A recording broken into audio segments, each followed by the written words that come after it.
아브라함의 아내 사레는 아이를 낳지 못하였다. 그에게는 하갈이라고 하는 이집트 사람 여종이 있었다. 사레가 아브라함에게 말하였다. 주님께서 나에게 아이를 가지지 못하게 하시니 당신은 나의 여종과 동침하십시오.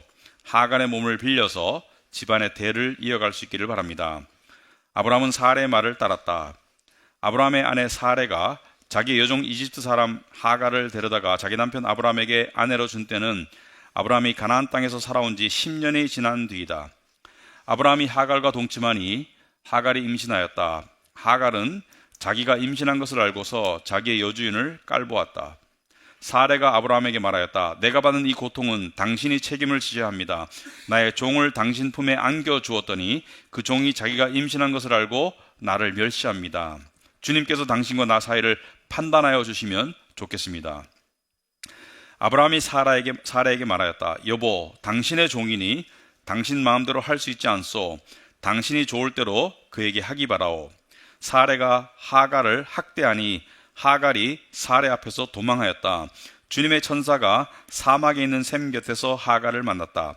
그 샘은 수르로 가는 길 옆에 있다. 천사가 물었다. 사레의 종 하갈아, 네가 어디서 와서 어디로 가는 길이냐? 하갈이 대답하였다. 나의 여주인 사레에게서 도망하여 나오는 길입니다. 주님의 천사가 그에게 말하였다. 너의 여주인에게로 돌아가서 그에게 복종하면서 살아라. 주님의 천사가 그에게 또 일렀다. 내가 너에게 많은 자손을 주겠다. 자손이 셀 수도 없을 만큼 불어나게 하겠다. 주님의 천사가 그에게 또 일렀다. 너는 임신한 몸이다. 아들을 낳게 될 터이니 그의 이름을 이스마엘이라고 하여라. 네가 고통 가운데서 부르짖는 소리를 주님께서 들으셨기 때문이다. 너의 아들은 들나귀처럼 될 것이다. 그는 모든 사람과 싸울 것이고 모든 사람 또한 그와 싸울 것이다. 그는 자기의 모든 친족과 대결하며 살아가게 될 것이다. 하갈은 내가 여기에서 나를 보시는 하나님을 뵙고도 이렇게 살아서 겪은 일을 말할 수 있다니 하면서 자기에게 말씀하신 주님을 보시는 하나님이라고 이름지어서 불렀다. 그래서 그 샘 이름도 브엘라 헤로이라고 지어서 부르게 되었다. 그 샘은 지금도 가데스와 베렛 사이에 그대로 있다. 하갈과 아브람 사이에서 아들이 태어나니 아브람은 하갈이 낳은 그 아들의 이름을 이스마엘이라고 지었다. 하갈과 아브람 사이에 이스마엘이 태어날 때 아브람의 나이는 86이었다. 아멘. 우리 기도하도록 하겠습니다. 하나님 아버지, 성경의 모든 말씀은 우리의 교훈과 책망과 바르게 함과 의로 교육하기에 유익하다고 하셨습니다. 하나님께서 오늘 말씀을 통해서 우리의 믿음의 근본을 다시 한번 깨닫게 하시고 또 우리에게 주어진 하나님의 은혜와 복이 어떻게 주어졌으며 또 어떻게 유지되는지 우리가 그 진리를 깨닫고 우리가 흔들림 없는 믿음을, 세상을 이길 수 있는 믿음을, 세상의 어떤 것도 견딜 수 있는 믿음을, 또 주변의 축복의 통로가 되는 그 믿음의 사람이 될 수 있도록 주님 도와주시옵소서. 성령께서 이 시간 저의 입술과 우리의 마음을 주관하여 주시옵소서. 예수님 이름으로 기도하옵나이다. 아멘. 자, 오늘 이야기는 지난주에 우리가 믿음과 의심을 왔다 갔다 하는 아브라함에 대해서 이야기했고, 우리도 마찬가지다 말씀을 드렸는데, 이 하나님께서 이 아브라함에게 큰 약속을 하셨죠. 너에게 자식을 줄 것이고 너의 자손이 큰 민족을 이룰 것이고 밖에 있는 별보다 많게, 별들만큼 많게 셀 수 없도록 할 것이고 그리고 너에게 이 땅, 가나안 땅을 다 주겠다 이렇게 약속을 하셨는데 이 아브라함은 믿지를 못하고 의심하다가 하나님께 증거를 보여주세요. 그래서 하나님께서 언약식을 치렀죠. 목숨을 걸고 하는 언약, 약속의 언약식을 치르고 난 다음에 얼마 지나지 않아서 아브라함은 또 의심 단계에 들어가죠. 사라도 마찬가지고 자식을 분명히 주겠다고 다시 약속하시고 거듭 약속하시고 언약식까지 치렀는데 가나안 땅에 들어간 지 10년 만에 아직까지 자식이 없으니까 앞으로 14년을 더 기다려야지 임신이 되는데 아직 반환점, 중간 지점도 돌지 못한 상태에서 의심이 들었고 사레는 플랜 B를 만듭니다.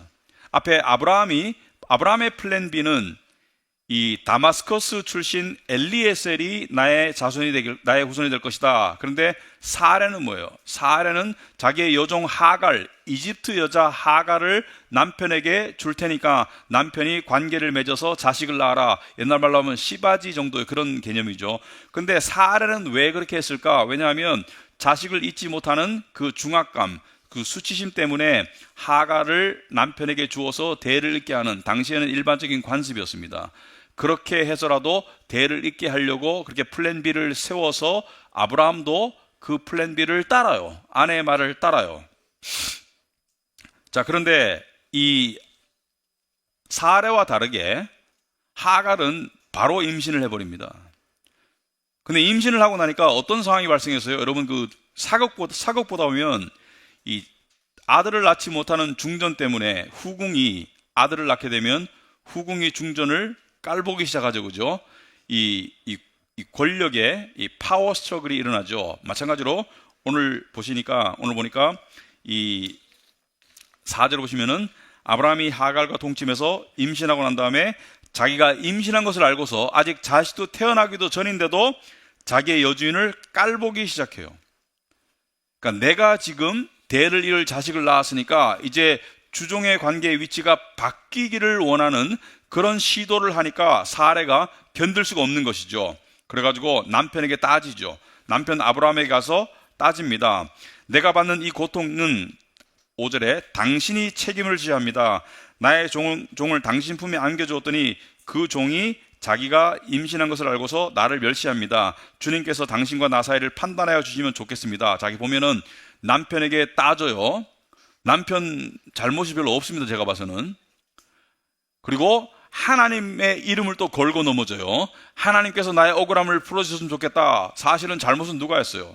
사레가 잘못했고 아브라함도 잘못했고 자기들의 잘못이 자초한 결과를 놓고서 하나님께 원망의 이 마음을 쏟아내고 있습니다. 그러니까 아브라함이 뭐라 그래요? 6절에 당신의 종이니까 당신 마음대로 할 수 있지 않소. 당신이 좋을 대로 그렇게 하시오. 사레가 하갈을 학대하니 하갈이 사레 앞에서 도망하였다. 여러분, 당시에 임신한 여자가 오늘날과 달리 여자는 이 남자의 그늘 밑에 또는 집안의 그늘 안에 없으면은 굉장히 위험해지고 그리고 생존이 힘들어요. 그런데 얼마나 심하게 학대를 했으면 임신한 여자가 집을 뛰쳐나갔을까?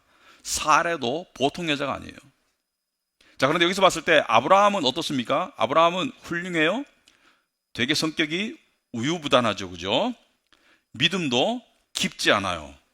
얼마 전에 하나님께서 다시 언약식을 통해서 확인시켜 줬음에도 불구하고 아내가 제안을 하자 덥석 받아들이고, 그리고 지금 집안에 분쟁이 발생했을 때 정말 지혜로운 가장이라면 하갈을 불러서 네가 임신을 했더라도 어떻게 사레인 나의 정실 부인인 사레를 깔볼 수가 있느냐? 그건 잘못됐다라고 꾸짖고, 또 사레에게도 우리가 이렇게 계획을 세워서 하갈이 임신을 했는데 지금 내 자식이 그 몸에 있으니까 낳도록 해줘야 되는 거 아니냐? 이게 정상이죠.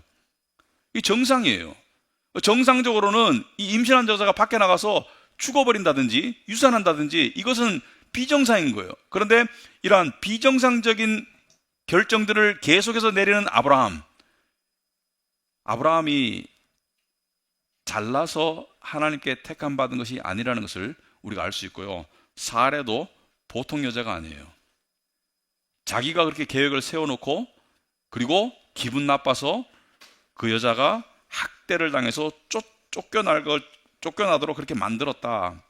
자, 어쨌든 간에 하갈 입장에서는 너무 절박한 상황이죠. 임신한 몸으로 울타리 밖으로 나갔다는 것은 이것은 위협에 100% 노출된 상황이고, 지금 하갈은 어디 있냐면 샘물 곁에 있습니다. 왜냐하면 인간의 생존에 필요한 가장 첫 번째가 수분이죠. 물이 있어야 돼요. 그래서 실제로 보면은 샘 곁에서 주님의 천사가 하갈을 만납니다. 주님의 천사가 나타났어요.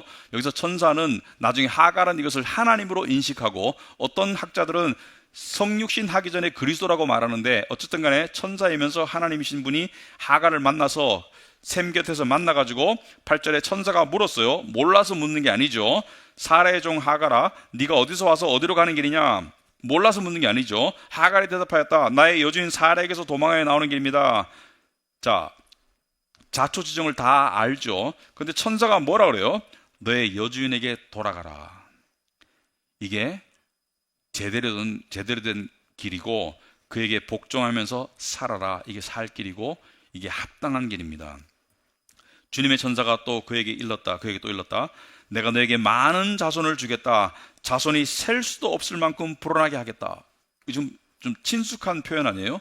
이게 아브라함에게 한 약속과 비슷한 말이죠.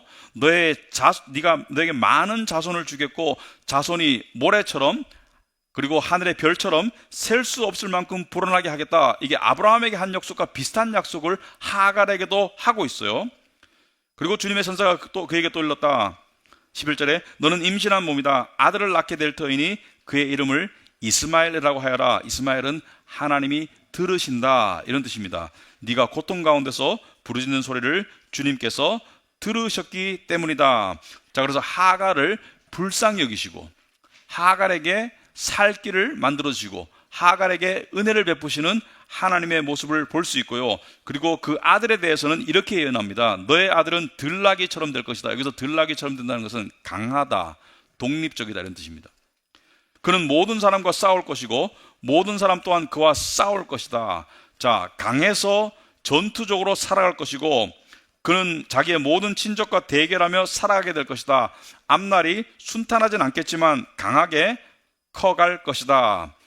하갈은 13절에 내가 여기에서 나를 보시는 하나님을 뵙고도 이렇게 살아서 겪은 일을 말할 수 있다니 하나님을 만나고 내가 여전히 살아있을 수 있다니. 그래서 자기에게 말씀하신 주님을 보시는 하나님, 여기서 본다는 것은 나의 어려운 형편과 처지를 보시는 하나님. 그래서 그 샘 이름도 부엘라 헤로이라고 지어서 불렀다.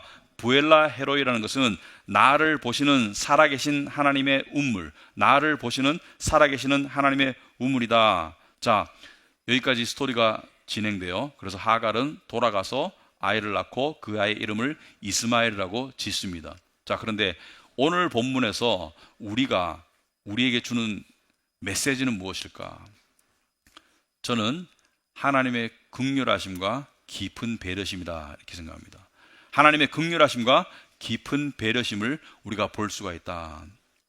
여러분, 첫째, 하나님은 아브라함과 사레를 전혀 꾸짖거나 책망하지 않습니다. 아브라함에게 너는 내가 언약식까지 치러가지고 너에게 확신을 시켜줬는데 그새를 못 참고 또 엉뚱한 짓을 하고 있니? 사레에게도 너는 왜 플랜 B를 만들어서 이런 사단을 자초하고 있니? 이렇게 꾸짖지 않으시고 하나님께서는 뒤치다거리를 해주세요. 그 발생된 상황이 잘못된 곳으로 가는 것을 다시 바로 잡아주십니다.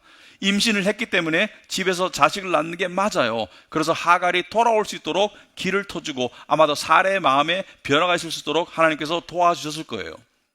하나님께서는 이렇게 우리의 연약함을 아시고 우리의 믿음의 부족함을 아시고 우리가 의심 단계에 있을 때, 우리가 엉뚱한 짓을 할 때 우리를 꾸짖기보다는 우리를 감싸주시는 분이시다.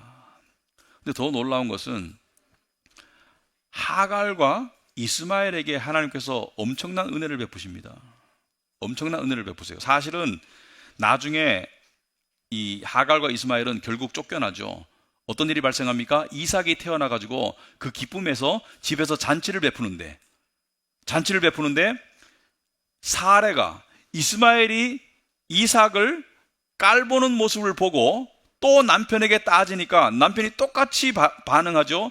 당신 마음대로 하시오. 처음에는 이스마엘에게 정도 들고 10대 아들이고 그리고 자기 자식이기 때문에 처음에는 마음이 내키지 않았는데 하나님께서 뭐라 그랬습니까? 아내 말을 듣거라 이렇게 해가지고 아내 말대로 아내가 어떻게 해요? 하갈과 이스마엘을 내쫓아요. 그때도 하나님께서 하갈과 이스마엘을 찾아가가지고 위로해 주시고 창세기 21장 20절에 오시면은 그 아이가 자라는 동안에, 여기서 말하는 그 아이는 이스마엘을 말합니다. 하나님이 그 아이와 늘 함께 계시면서 돌보셨다. 그는 광야에 살면서 활을 쏘는 사람이 되었다. 하나님께서 이스마엘을 돌보세요. 그리고 하나님의 약속에 따라서 하갈에게 한 약속에 따라서 이 이스마엘의 자손은 큰 민족을 이룹니다. 지금 중동 사람들이 이스마엘의 자손이에요. 이스마엘의 자손이에요. 자, 그런데 여기서 궁금한 점이 있습니다. 하갈과 이스마엘, 특별히 이스마엘은 구원을 받았을까? 왜냐하면 구원이 가장 중요한 복인데 구원의 그 은혜를 받았을까? 여러분 어떻게 생각하십니까? 이스마엘은 구원을 받았을까요? 하나님께서 함께 그 아이와 늘 함께 하시면서 돌보셨다고 하는데 구원을 받았을까요? 갈라디아서에 보면 답이 나와 있어요. 갈라디아서 4장에 보시면은 22절에 아브라함에게 두 아들이 있었는데 한 사람은 여종에게서 태어나고, 이스마엘을 말하죠. 한 사람은 종이 아닌 본처에게서 태어났다고 기록되어 있습니다. 이삭을 말하죠. 여종에게서 난 아들은 육신을 따라 태어나고 본처에게서 난 아들은 약속을 따라 태어났습니다. 알죠, 우리가 이 스토리를. 근데 30절에 보면, 그런데 성경이 무엇이라고 말합니까? 여종과 그 아들을 내쫓아라. 여종의 아들은 절대로 종이 아닌 본체의 아들과 함께 유업을 받지 못할 것이다 라고 되어 있는데, 여기서 말하는 유업은 뭐예요? 천국을 말합니다. 그러니까 구원을 받지 못했어요. 그렇다면 하나님께서 이스마엘에게 베푸신 그 호의, 그 은혜는 뭔가? 그것은 일반 은혜입니다. 우리가 은혜를 얘기할 때 특별 은혜와 일반 은혜가 있죠. 특별 은혜는 구원을 말하는 것이고, 하나님의 자녀됨, 죄사함, 의로워짐, 천국 백성, 이게 특별 은혜라면, 일반 은혜는 하나님께서 그냥 일반적으로 베푸시는 건강의 은혜 또는 직업의 은혜, 경제의 은혜, 가족의 은혜, 이런 것을 일반 은혜라고 말하는데, 하나님께서 이스마엘에게 하신 약속은 일반 은혜였습니다. 각별한 일반 은혜. 그 약속은 지키셨어요. 여러분, 지금 세상에서 경제적으로 봤을 때 가장 이 안정적으로 살아가는 지역이 어디예요? 미국이에요? 아니죠. 산유국들입니다. 산유국들. 세금을 안 내도 되고요. 보수도 많이 받고, 그리고 국가에서 오히려 돈을 줍니다. 산유국들을 보면은 돈을 주는 나라가 많아요. 그런데 산유국들 사이에 막 싸우죠.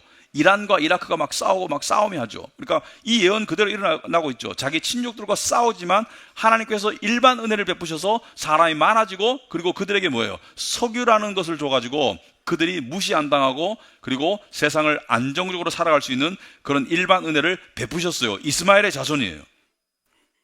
근데 왜 하나님께서는 구원으로 택한 자도 아닌데 하갈과 이스마엘에게 이렇게 은혜를 베푸실까? 그 이유가 뭘까? 그 이유가 뭘까?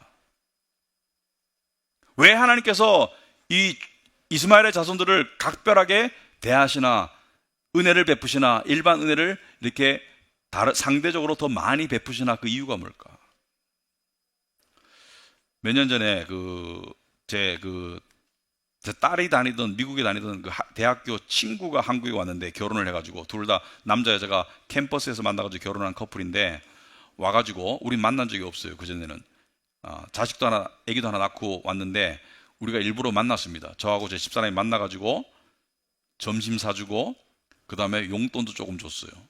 왜 그랬을까요? 왜 그랬냐면 제 딸에게 잘해줬기 때문이에요. 우리는 관계 속에서 은혜를 베풀죠. 하나님께서 하갈과 이스마엘에게 은혜를 베푸신 이유는 하나님의 사랑과 긍휼의 속성이 분명히 있지만, 이 문맥상에 봤을 때 그 이유는 아브라함과 연결되었기 때문입니다. 아브라함의 잘못된 방식으로 태어났지만 아브라함의 자식이기 때문에 하나님께서 아브라함을 택하시고 아브라함을 복의 근원으로 만드셨기 때문에, 아브라함 때문에 하나님께서 이스마엘에게 복을 내리신 거예요. 구원의 복까지는 아니더라도 하나님께서 일반 은총을 마음껏 내리신 거예요. 아브라함 때문에. 그러니까 하나님과 아브라함과의 관계, 아브라함은 하나님의 택함을 받은, 믿음의 조상으로 택함을 받은 사람이고, 하나님의 용서, 하나님의 구원의 대상자이고, 이스마엘은 아브라함에게 육신의 자식이기 때문에 하나님께서 아브라함을 사랑하시기 때문에 그 자식인 이스마엘을 하나님께서 각별하게 보살펴 주신 것입니다. 여기에 중요한 원리가 있습니다. 여러분, 하나님이 여러분과 저를 왜 사랑하시나요? 관계 때문이에요. 어떻게 관계가 설정됐냐면 하나님이 정말 늘 흠잡을 데 없이 한껏 사랑하시는 대상은 이 우주 속에 한 분밖에 없습니다. 바로 당신의 아들 예수 그리스도밖에 없습니다. 그래서 이는 내 사랑하는 기뻐하는 아들이다. 왜? 흠없고 의로우신 예수님만이 거룩하신 하나님의 사랑의 유일한 대상인데, 왜 하나님께서는 구원받은 우리를 사랑하시냐면 바로 예수께서 우리의 중보자가 되시고 구원자가 되셔서 우리를 의롭게 하시는, 우리의 구원자가 되시는 우리와의 관계 때문에 하나님께서 우리를 사랑하시는 거예요. 우리에게 특별한 은혜를 베푸시고 우리를 사랑하시고 그 사랑을 절대로 취소하지 않는 거예요. 그래서 성경에 그런 얘기가 많이 나와 있지만 에베소서 1장 4절에 보시면은 하나님은 세상 창조 전에 그리스도 안에서 우리를 택하셨다. 우리를 택하신 것도 중요하지만 어디서 택했어요? 누구를 매개체로? 그리스도 안에서 우리를 택하셨습니다. 하나님 앞에서 거룩하고 흠이 없는 사람이 되게 하셨습니다. 우리의 죄를 다 씻기시고 우리가 하나님 앞에 거룩하고 흠 없는, 흠잡을 데 없는, 원래는 흠잡을 데가 많지만 흠잡을 데 없는 그런 존재로 여겨주시는 것은 우리가 어디에 있기 때문에? 그리스도 안에 있기 때문에. 그리스도 때문에 우리를 흠없고 거룩하게 여겨주시고 5절에 하나님은 하나님의 기뻐하시는 뜻을 따라 예수 그리스도를 통하여 우리를 하나님의 자녀로 삼으시기로 예정하신 것입니다. 우리를 하나님의 자녀로 삼으신 그 매개체가 뭐예요? 바로 예수 그리스도를 통해서. 이것을 율법주의자들은 깨닫지 못하고 싫어합니다. 율법주의는 뭐예요? 율법주의는 내가 열심을 내어서, 내가 노력해서, 내가 하나님께 인정받을 자격을 갖추어서 하나님께 인정받고, 내가 하나님께 잘하기 때문에, 내 장점 때문에 하나님이 나를 사랑하시고 축복한다. 이게 율법주의입니다. 근데 율법주의자들은 복음을 싫어해요. 왜냐하면 복음은 뭐라 그래요? 너는 본질적으로 사랑받을 구석이라고는 조금도 없어. 너는 하나님에게 인정받을 구석이 조금도 없어. 네가 아무리 노력해도 인간의 의는 더러운 걸레와 같아. 하나님 앞에 받아들여질 수 없어. 이게 불쾌해요. 불쾌해요. 하지만 깊이 깨달아 보면 아, 그렇구나. 나는 거룩하신 하나님께 인정받고 사랑받을 조금의 자격과 조금의 조건도 없는데 하나님께서는 예수 그리스도 때문에 나를 완전히 사랑하시고 항상 사랑하시고 그리고 영원히 변함없이 사랑하시는구나. 이것을 깨달으면 어떻게 돼요? 나 때문이 아니네. 거기에서 주어지는 안식이 있습니다. 율법주의자는 안식할 수 없어요. 왜? 언제 하나님께 쫓겨날지 몰라요. 언제 하나님께 미운 털이 바뀔지 몰라요. 하지만 우리는 미운 털이 바뀔 수 있음을 우리가 알아요. 그렇지만 미운 털이 안 바뀌어요. 왜? 예수 그리스도 안에 있기 때문에. 예수님께서 우리의 모든 미운 털을 다 뽑아주셨기 때문에. 여러분, 인간은 본능적으로 이 고아와 같은 마음을 가지고 있습니다. 고아. 예수님께서 내가 너희를 고아와 같이 버려두지 않겠다. 왜냐하면 인간은 본질적으로 고아와 같은 마음을 가지고 있는데, 여러분 고아의 마음이 뭔지 아세요? 고아의 마음. 저는 조금 알고 있어요. 왜냐하면 제가 어렸을 때 초등학교 4학년 때부터 중학교 3학년 때까지 6년 동안 고모님 댁이 고아원을 하셨는데 고모님 댁 근처에서, 고모님 댁에서나 또 근처에서 살았습니다. 그래서 고아들을 매일 보면서 고아들과 같이 살았어요. 그리고 저도 약간 고아와 같은 그런 입장이었습니다. 왜냐하면 요즘처럼 뭐 휴대폰이 있고 뭐 교통이 발달해가지고 뭐 왔다 갔다 하는 게 아니라 방학 때만 부모님을 볼 수 있었으니까 어린 나이에 좀 고아와 같이 살았죠. 그리고 결혼해가지고 청년 때 고아원을 많이 갔던 것 같아요. 왜? 어렸을 때 인연 때문에 고아원을 많이 방문했고 또 결혼해가지고도 고아들을 방문하고 집에 데려와서 재우기도 하고 그렇게 보살피고 했는데, 고아의 마음이 뭐냐면 제가 그 마음을 좀 이해를 해요. 마음속에 사랑에 대한, 그러니까 사랑받고 싶고 사랑에 끼어들고 싶은 그 마음이 소용돌이 쳐요. 근데 마음이 안 열려요. 좀처럼 마음이 안 열립니다. 그러니까 사랑에 대한 갈망은 막 소용돌이 치는데, 막 들끓는데 마음이 안 열려요. 여러분 고아들 만나가지고 한번 잘해줘 본 적 있나요? 마음 바로 열던가요? 안 엽니다. 왜냐하면 너무 다쳐서 마음을 쉽게 못 열어요. 가벼운 마음으로 다가가면 절대 마음 안 엽니다. 진실된 마음으로 다가가도 바로 마음 안 열어요. 왜? 언제 또 버림을 받을지 모른다는 생각이 되면 마음을 못 열어요. 그런데 시간이 지나고 관계가 쌓이면 마음을 열기 시작할 수 있습니다. 그런데 쉽게 마음 안 열어요, 고아들이. 우리도 진정한 사랑에 대한 갈망을 가지고 있지만 사람을 향해서는 쉽게 마음이 안 열립니다. 왜? 사람에게 마음 잘못 열었다가 다칠 경우가 많거든요. 실망할 경우가 많거든요. 근데 구원은 뭐예요?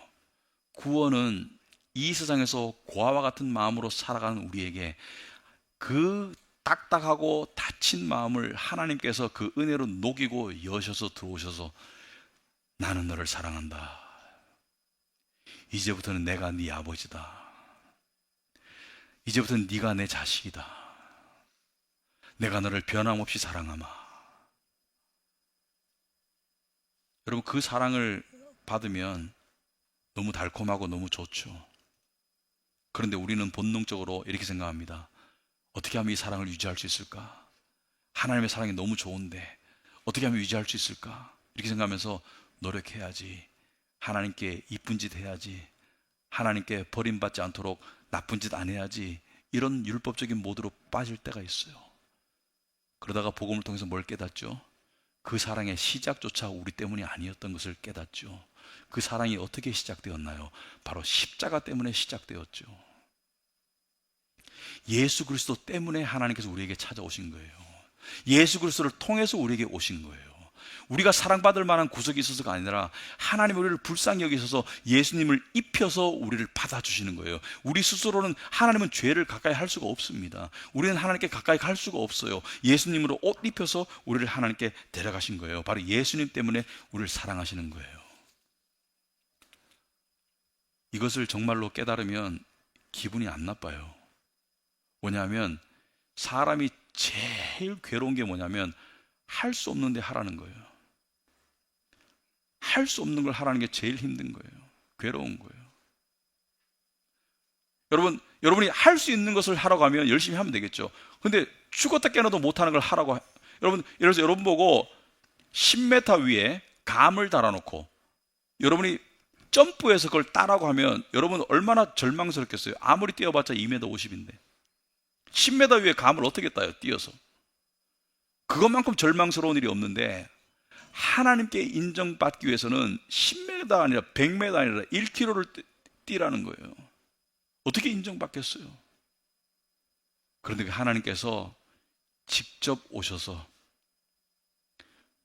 우리에게 예수 그리스도를 통해서 우리를 안아주시고 우리를 받아주시고 우리를 자녀 삼아주셨다. 이게 복음입니다.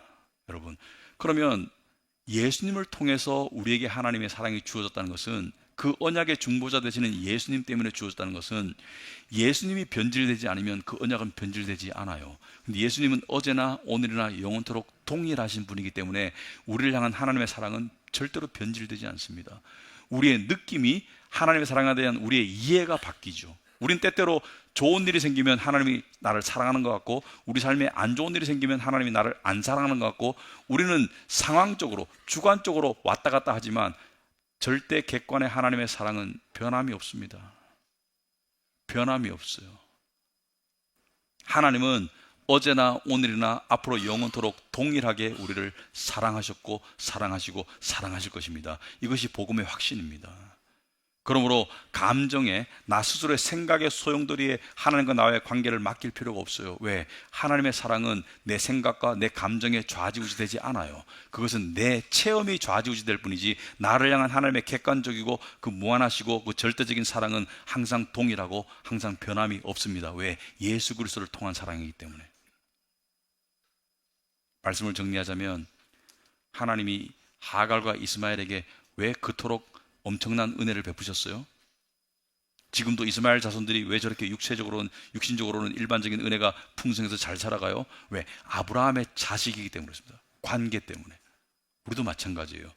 하나님이 왜 우리의 온갖 잘못과 실수와 우리의 변덕스러움에도 불구하고 절대로 우리를 버리지 않으시고 우리를 사랑하시나요? 바로 예수님 때문에.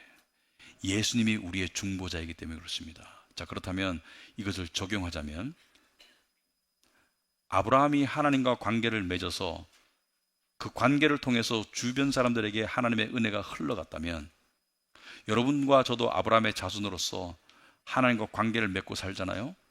이 관계 속의 은혜가 우리의 가정 속에 흘러가야 되고 우리 교회 안에서 흘러가야 되고 그리고 우리 이웃에게 흘러가야 됩니다. 하나님의 사랑이 내 안에 있기 때문에 내가 가족을 대하는 모습이 달라져야 돼요. 사랑은 오래 참고 사랑은 온유하며 악한 것을 생각지 아니하며 불의를 기뻐하지 아니하며 모든 것을 참고 견디고 감싸주고 덮어주고. 여러분, 이것이 주변으로 흘러갈 때 우리는 정말로 하나님의 은혜를 살아가는 것입니다.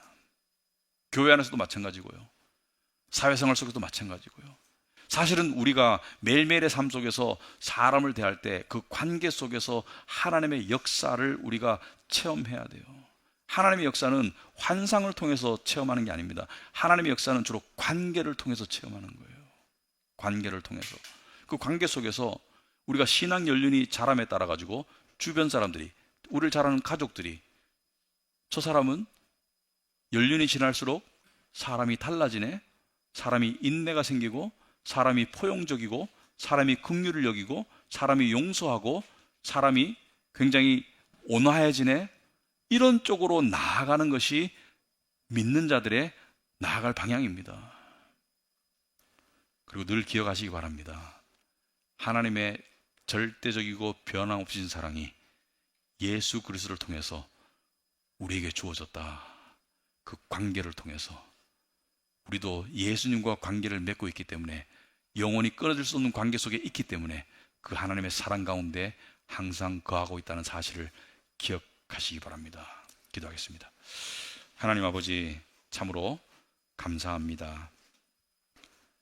저희는 사랑받을 구석이 없음을 진리를 알면 알수록, 하나님의 거룩하심과 하나님의 깨끗하심을 알면 알수록 우리의 더러움을 더 보게 됩니다. 우리의 죄악된 모습을 더 보게 됩니다. 하지만 그럼에도 불구하고 하나님은 늘 우리를 보살피시고 심지어 우리의 뒤치다거리까지 다 해주시는 분임을 우리가 깨닫게 됩니다. 그 하나님의 넓으신 마음, 그 하나님의 깊은 사랑, 그 넓은 가슴이 우리를 녹여서 우리가 그리스도를 닮아가게 하옵소서. 그래야 해서 우리 삶이 변화되고 우리가 그리스도를 닮아가는 영혼들이 될 수 있도록 주님 도와주시옵소서. 특별히 오늘 이 자리에 함께하지 못한 우리 형제 자매들, 또 우리 아이들이 있습니다. 독감과 감기로 고생하는 시들이 있습니다. 하루빨리 회복될 수 있도록 주님 은혜 베풀어 주시옵소서. 저희들이 육신적으로 병에 들고 약할 때 더욱더 다음 세상을 바라보게 하시고 더욱더 하나님의 품을 그리워하도록 인도하여 주시옵소서. 감사하며 예수님 이름으로 기도합나이다. 아멘.